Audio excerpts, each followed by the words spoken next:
Pay attention to Maribel Ramos. It's 7:15 in the evening on May 2nd, 2013. A surveillance camera captures her dropping off her rent check.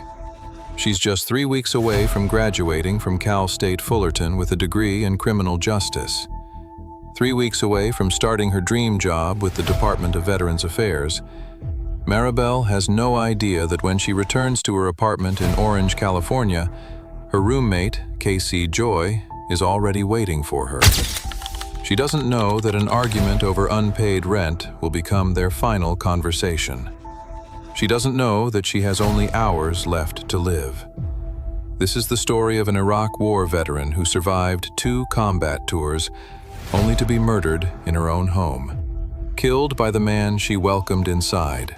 A man who spent more than $10,000 on plastic surgery to make himself look younger for her. A man whose obsession turned deadly the moment she told him to leave. And from that moment on, nothing about Maribel's future would ever happen. Maribel Ramos was born on November 22, 1976. The people who knew her best described her as compassionate, ambitious, and hardworking. Growing up, Maribel was a tomboy with a clear dream. After high school, she worked as a security guard for Kmart. But she wanted more. In August of 2001, Maribel joined the United States Army. Just weeks later, September 11th happened. She knew then that her life was about to change. Maribel deployed overseas and served 2 combat tours in Iraq. She rose to the rank of Army Sergeant, leading soldiers in one of the most dangerous conflicts in recent American history. She survived explosions, combat patrols, the constant, unrelenting threat of death. And she came home in 2008 with an honorable discharge and a plan. Maribel enrolled at California State University, Fullerton, studying criminal justice, the career she had dreamed about since childhood. She became active in the campus veterans community. She worked as a student assistant in university outreach and veterans certification. By May of 2013, Maribel was just weeks away from graduating. She had already secured a position with the United States Department of Veterans Affairs. Everything she had worked for was finally coming together. After Maribel's mother passed away in 2009, she began living alone in her apartment in Orange, California. Living alone was expensive, and Maribel needed help with the rent. So she posted an ad on Craigslist looking for a roommate. That's when Kwang Chol, Casey Joy, responded. Casey Joy was in his mid-50s. He described himself as an easygoing man looking for work in Huntington Beach. When Maribel and her sister, Lucy Gonzalez, met him, he seemed harmless, quiet, well-mannered, solitary. He appeared to have no family, no close friends, no real connections in the area, and that made him seem lonely and safe. Maribel, compassionate as always, felt sorry for him. She let him move in. Over time, she invited him to family events, to dinners, to game nights. She introduced him to her sister, to her relatives. They walked their dogs together. They went grocery shopping together. Casey Joy slowly became part of Maribel's life, or at least, that's what Maribel thought. Because Casey Joy wasn't looking for friendship. He was developing an obsession. In the summer of 2012, Joy confided something to Maribel's sister Lucy. He told her he wanted to marry Maribel, that he wanted to have children with her. Lucy was stunned. She told Joy, clearly and firmly, that Maribel didn't feel that way, that they were just roommates, just friends. But Joy refused to accept it. Instead, he became determined, convinced that if he tried hard enough, if he proved himself, he could make Maribel love him. And that belief would soon turn dangerous. Joy's attempts to change himself became desperate and extreme. He bought an entirely new wardrobe, trying to dress the way he thought Maribel would find attractive. He got a tattoo. He even paid for a cruise for the two of them. Later, Joy would insist they slept in separate beds. But the most disturbing change was still to come. Joy spent more than $10,000 on plastic surgery, trying to make himself look younger, more desirable, to a woman nearly 20 years his junior. None of it worked. Maribel still saw him as exactly what he was, a roommate. She was dating other men. She used apps like Plenty of Fish to meet people. She had a boyfriend, Paul Lopez. Joy wasn't just unwanted. He wasn't even on her romantic radar. By early 2013, the living situation began to fall apart. Joy stopped paying rent. Maribel needed that money. She couldn't afford to cover his share indefinitely. At the end of April 2013, Maribel told Joy he had to move out. Joy made excuses. He delayed. He claimed he needed more time, that he was looking, that he hadn't found another place yet. Maribel gave him chances, but by early May, she was done.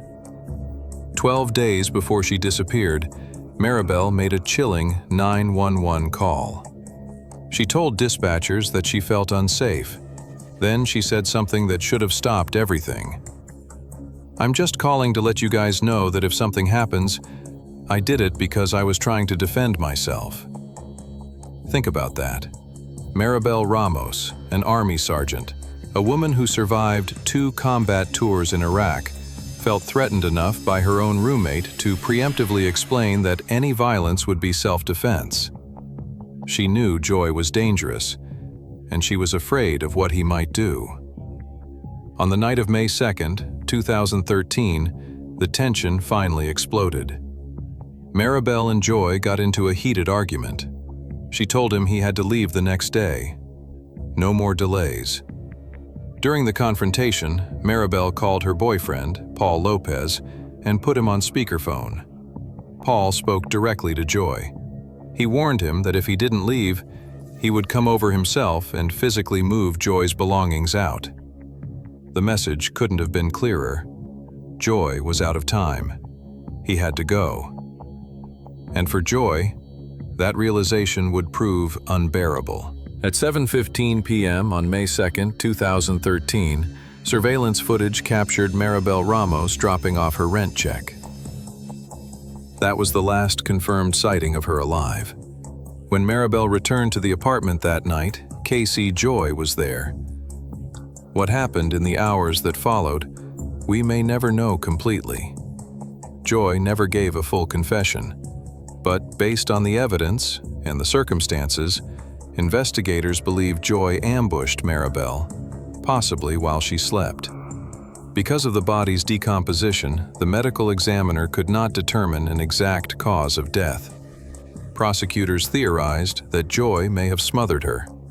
In a fair fight, Maribel's combat training would likely have allowed her to overpower a man in his mid-50s. Joy knew that, so he didn't give her a fair fight. The next day, May 3rd, Maribel failed to show up for her weekly softball game. Her family knew immediately something was wrong. Maribel was reliable, disciplined by years of military service.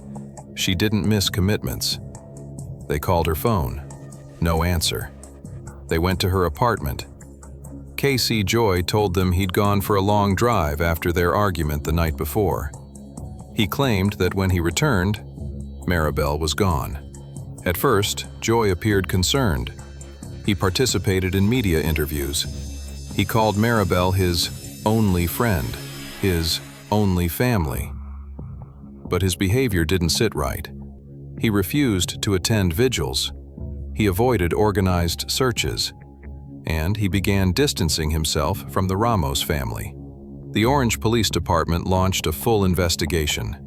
Detectives interviewed everyone in Maribel's life. They looked at Paul Lopez and other men Maribel had met through dating apps. Cell phone records and surveillance footage cleared them all.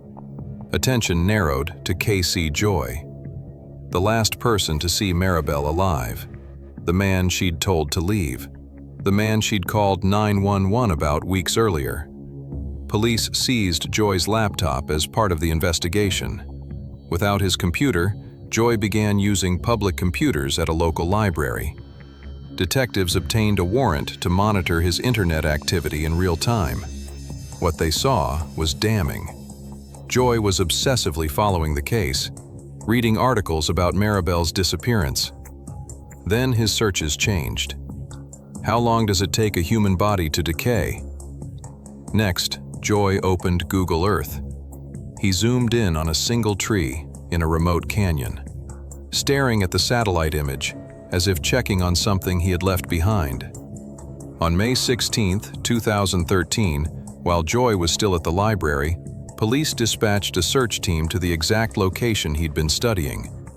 Within 30 minutes, they found a decomposing body in a shallow grave near Modjeska Canyon off Santiago Canyon Road. The remains were so badly decomposed that Maribel could only be identified through dental records. Casey Joy had murdered her, driven her body to this remote location, buried her in a shallow grave, and returned home to play the role of the concerned roommate. Police arrested Casey Joy on May 17, 2013. When officers arrived at the apartment, Joy tried to escape, jumping out of a window. He didn't get far. He was caught, handcuffed, and charged with murder. The trial was difficult for prosecutors. Almost all of the evidence was circumstantial. There was no DNA, no fingerprints, no direct physical evidence placing Casey Joy in the act of killing Maribel inside the apartment. Because of decomposition, the medical examiner could not determine an exact cause of death. But the circumstantial evidence was overwhelming. Joy's library search history, showing him zooming in on the burial site before police even knew it existed. Maribel's 911 call, where she expressed fear of Joy weeks before her disappearance. The history of his obsession, the unreturned feelings, the $10,000 in plastic surgery, the rent dispute, and the scratches found on Joy's body, which he claimed were non-specific abrasions, not fingernail marks from someone fighting for her life. Then came a moment that stunned the courtroom. During opening statements, Joy's own defense attorney acknowledged that Maribel was dead, and that Joy had improperly disposed of her body. The defense wasn't claiming Joy didn't bury her. They were only arguing that he didn't kill her, that Maribel had died some other way, and Joy panicked and hid the body. The jury didn't believe it. In July 2014, the jury found Kwang Chol Joy guilty of second-degree murder. On September 12, 2014, he was sentenced to 15 years to life in state prison. During sentencing, Joy maintained his innocence. He said he couldn't apologize for something he didn't do. He claimed he'd been set up. He even spoke fondly of Maribel, mentioning their walks with their dogs, as if he were the victim, as if he hadn't murdered a woman who had shown him nothing but kindness.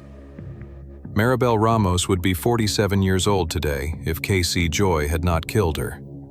She would have graduated from Cal State Fullerton in 2013. She would have worked for the Department of Veterans Affairs, helping other veterans transition back to civilian life.